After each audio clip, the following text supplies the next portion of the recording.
এক বছর হতে পারো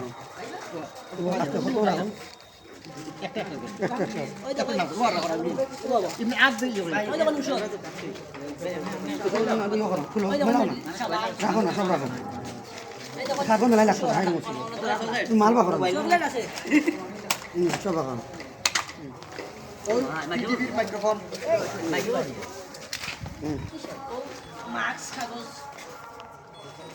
আপনি কোনটার সাথে জড়িত হয়েছিল আমার একটু আগে?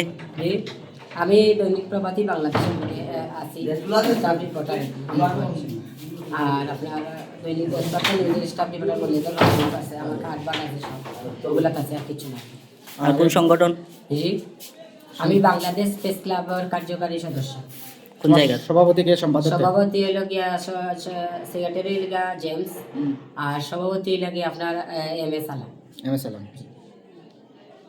আমরা এমপি সাহেব বক্তব্য বলেছেন টাকা দিছেন না, টাকা দিছেন না, বাকি নেই এমরা টাকা দেবরা না এই সময় টাকা দিছেন না না বাকি নেই পরে দেখা করতে হযরত সর ইংলিশে দিছে প্রতি মিনিটে ভিডিও মিনিট প্রতি মিনিটে ভাই না আমার কিস্তির মোবাইল খাও মেমো ওটা উনি নিচে নেওয়ার পরে উনি টাকাটা সঞ্চয় স্থাপে দ্রুত বাড়ে গেছে, আমার কাছে তাড়াতাড়ি বাড়ি প্রতি মিনিটে কত টাকা করে? 2000 টাকা করে।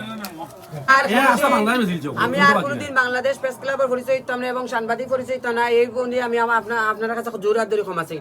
আজকের বর্তমানে আমি আমার বাল্লা যেরকম কামর প্রতিষ্ঠানে আসলাম ও প্রতিষ্ঠানে আবার যাই মুগি, আমি কোনো ধরনের কোনো শৃঙ্খলা করতাম না।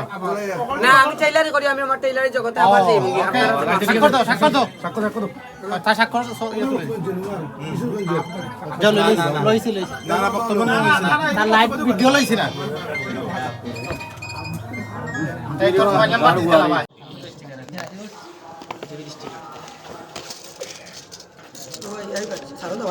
প্রত্যেক মোবাইলের পিছনে আছে পিটিভি লেখা, প্রত্যেক মোবাইলের পিছনে পিটিভি লেখা।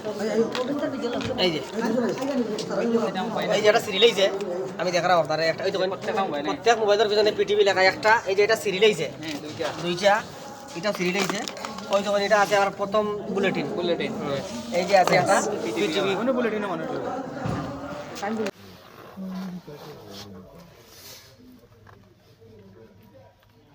এরাও কিন্তু পিচ্ছি এরাও কিন্তু সাংবাদিক। তো মালামাল দিয়ে আটকে ছিল, মালামাল দিয়ে দিছে, এটা আমার কোনো উজার আপত্তি নেই।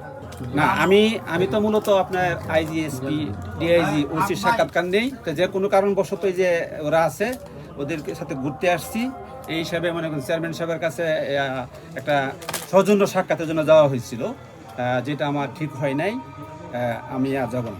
ও টাকা আনছি, টাকা দিয়ে দিচ্ছি, ভবিষ্যতে কোনো ভুল হবে না। আমি সবার কাছে ক্ষমা চাই।